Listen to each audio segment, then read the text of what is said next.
Suara 103,9 FM Music Hits and Information. Sobat Suara, balik lagi barengan sama aku Nanda, tentunya dalam program Pojok Pintar. Spesial juga di hari ini Sobat ya, Nanda ditemenin sama Kak Ning ya, sebagai pimpinan Daycare Smart Student Center. Kita bakalan ngobrolin nih dari daycare itu sepenting apa begitu ya perannya. Kemudian juga nanti boleh diceritain juga dari daycare sendiri itu kegiatannya juga seperti apa. Mungkin sebelum itu juga Kak Ning boleh menyapa Sobat Prameswara terlebih dulu.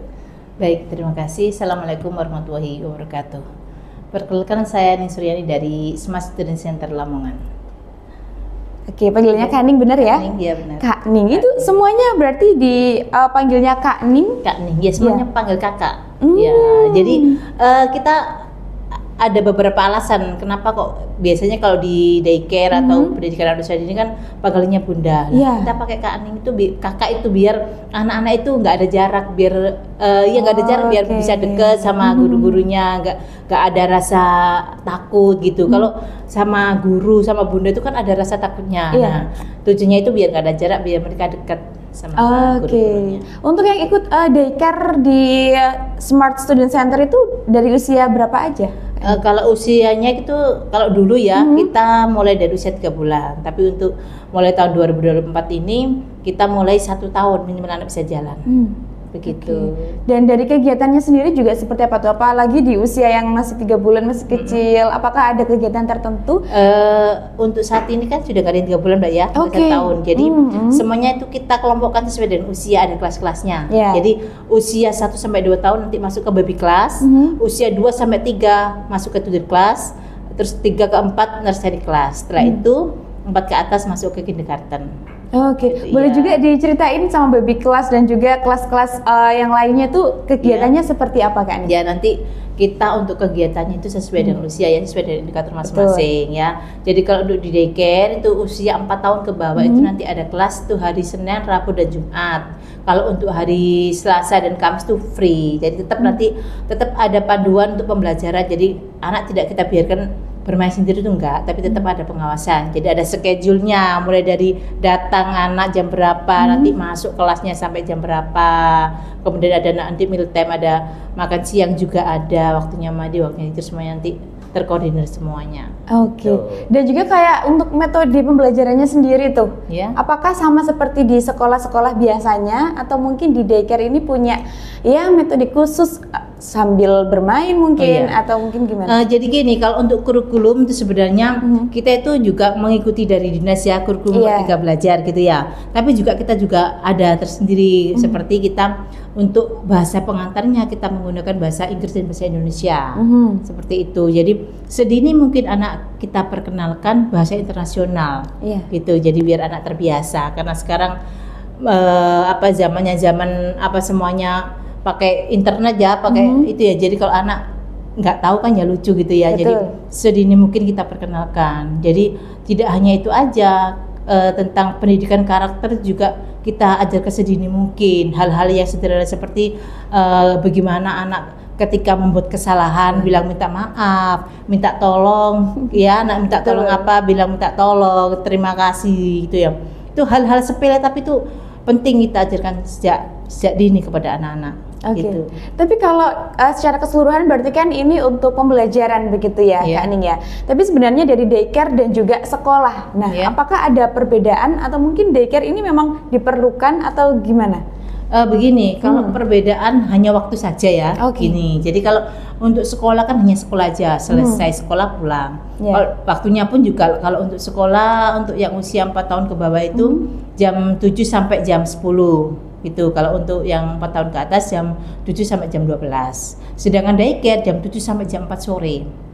Ya, karena orang tua, kesibukan orang tua ya. Karena kan banyak ya ibu-ibu muda yang jarang sekali ada ibu rumah tangga itu jarang. Semuanya berkarir gitu loh. Nah, bagaimana biar mereka tidak berhenti sampai di situ ketika menikah, dia kerja terus punya anak berhenti, kan banyak yang tidak mau seperti itu ya sekarang ibu-ibu muda sekarang. Jadi semuanya banyak bisa berkarir, anaknya juga tetap terhandle gitu. Karena di daycare itu juga tidak hanya dititipkan aja, tapi tetap ada pendidikan. Gitu. Nah ini kan ya taman penitipan anak begitu ya Bu ya. Terus kalau ada nggak sih mungkin ternyata kendala-kendala untuk dari daycare sendiri kadang rewel, terus pusing sendiri atau gimana? Nah itu kalau boleh rewel itu udah biasa ya. Ya apalagi kalau anak masih baru itu ya, datang nangis terus nanti gitu. Itu kadang-kadang maksimal tuh 2 minggu anak masih rewel gitu, tapi itu sudah terbiasa lah. Ini salah satu tantangan kita, tugas seorang guru, bagaimana kita bisa ketika anak datang bisa dengan orang tua tidak nangis. Nah itu salah satunya itu. Jadi anak itu nanti nyamannya dengan guru siapa. Jadi gitu. Jadi kalau nyamannya dengan guru si A ya nanti si A itu yang selalu menghandle gitu. Nanti pelan-pelan kalau sudah terbiasa bisa sosialisasi dengan lingkungan, dengan teman-temannya kita lepas, pindah yang lainnya gitu. Dan kalau anak sudah bisa mandiri, kita sama-sama. Jadi kita nggak ada satu guru megang berapa anak, enggak, tapi kita sama-sama aja. Oke. Begitu, iya. Berarti kan tergantung anaknya nyamannya sama guru siapa. Iya. Nah, ada berapa anak dan ada berapa guru? Enggak seperti itu. Kita timbang sistemnya, Mbak. Oke. Soalnya kan gini, kalau nanti kita sistem kayak gitu kan namanya juga manusia ya. Kita juga kadang-kadang ada keperluan di luar nggak masuk kan kasihan nanti anaknya rewel. Terbiasa dengan guru A, ternyata guru A nggak masuk lah. Makanya kita sistem teamwork aja, kita semuanya jadi anak mengenal semua guru, nggak hanya salah satu guru. Ya, jadi nanti kita sama-sama. Gitu. Ada berapa guru Bu di daycare? Di sana ada 10 guru ya. Totalnya 12 guru, itu semuanya itu nanti kita rolling. Jadi semuanya ngerasa gitu ya? Iya, semuanya merasakan. Oke, wah luar biasa. Tapi mungkin dari Kani sendiri ada tips dan trik biar anak itu nggak rewel atau dalam tanda kutipnya biar nurut. Apalagi anak-anak sekarang kan kayaknya lebih susah untuk diaturnya. Mungkin aku maunya kayak gini kok, kenapa sih ngatur-ngatur? Nah, ada nggak seperti itu? Sebenarnya kalau trik khusus tidak ada Mbak ya, karena setiap anak beda. Betul. Jadi cara penanganannya pun beda gitu. Cuman di sini kemarin kita ada anak yang rewel terus ya. Tapi kenapa setelah mandi itu dia sudah nggak rewel? Mungkin di pikirannya kalau setelah mandi sudah dijemput kan cepet. Ada anak ketika datang ya udah dimandiin aja. Nah benar-benar setelah mandi ternyata tidak rewel. Ya, karena kan pikirannya anak kalau sudah dimandiin kan nggak lama lagi dijemput gitu. Ada yang kita nggak terlalu memaksakan. Kadang kalau ada anak baru itu kan nggak mau masuk kelas, nggak mau ngikutin pelajaran, nggak apa-apa, kita ikutin aja anak senyaman anak dulu gitu. Nanti dengan pelan-pelan dengan sendirinya pasti mau. Berarti itu kan gurunya harus punya kesabaran yang penuh ya Bu? Itu salah satu kuncinya itu kesabaran. Nah itulah luar biasanya seorang guru PAUD ya, itu kesabarannya itu. Tapi kadang apa ya? Kenapa saya juga mempertanyakan kenapa guru PAUD itu tidak disetarakan dengan pendidikan formal gitu loh. Kalau SPS, TPA, KB itu kan masih non formal. Nah inilah padahal pendidikan karakter itu sejak dini itu penting untuk ditanamkan. Nah itu sudah kita lakukan. Begitu. Iya, setuju sih karena memang kan harusnya setara begitu ya Bu ya. Tapi kalau dari guru-guru di daycare sendiri nih, apakah ada pelatihan khusus biar nanti untuk ngurus anak-anaknya tuh lancar atau gimana? Mungkin waktu masuk di daycare-nya sendiri. Iya, memang gini ya. Selain kita ada pelatihan dari dinas-dinas itu, kita juga ada khusus. Jadi setiap bulan sekali itu kita ada semacam training khusus untuk pegawai di sana. Jadi nanti kita kumpul, kita duduk bersama, mungkin ada solusi apa, ada kendala apa yang dihadapi selama itu, nanti kita cari solusi, kita bicarakan. Begitu. Jadi semua guru-guru kita kumpulkan, bagaimana sehari-hari itu ada kendala apa gitu. Jadi kita sharing lah, lebih ke sharingnya aja. Gitu. Dan kalau untuk anak-anak yang akan dititipkan, apakah ada syarat khususnya atau gimana? Kalau syarat nggak ada Mbak ya, ya cuman untuk pembiayanya itu, dan alhamdulillah sejak pandemi sampai sekarang kita sudah nggak ada uang gedung, jadi kita freekan uang gedungnya. Kenapa itu kalau boleh tahu alasannya? Karena gini Mbak ya, kan tidak semua anak yang dititipkan tuh anaknya orang berada, ekonominya ke atas kan nggak semua seperti itu lah.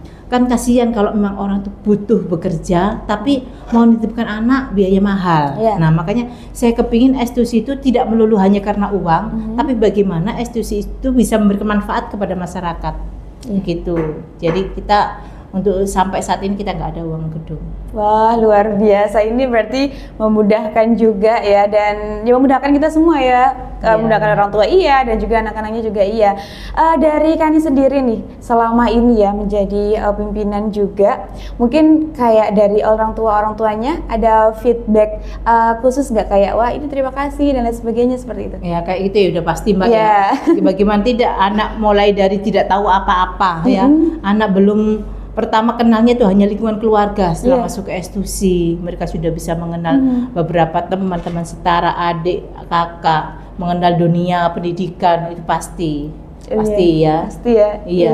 Iyalah, karena memang kan kayaknya agak cukup berat begitu ya Bu ya, anak-anak mulai dari kecil bahkan sampai nanti udah tahu semuanya, nanti disiplinnya juga ya, attitude-nya juga begitu. Benar. Ya. Wah, luar biasa nih. Kalian juga boleh banget untuk kasih informasi dari daycare-nya sendiri. Ini tempatnya di mana, alamatnya juga di mana? Baik. Daycare Smart Student Center berada di Jalan Kiai Haji Ahmad Dahlan 70 Lamongan.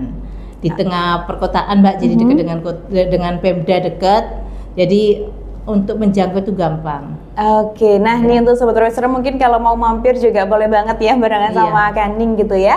Dan juga Sobat, kita akan ketemu lagi dalam program Pojok Pintar berikutnya, jadi stay tune aja di 103,9 FM. Nanda dan juga Kaning pamit. Wassalamualaikum warahmatullahi wabarakatuh, sampai jumpa. Terima kasih.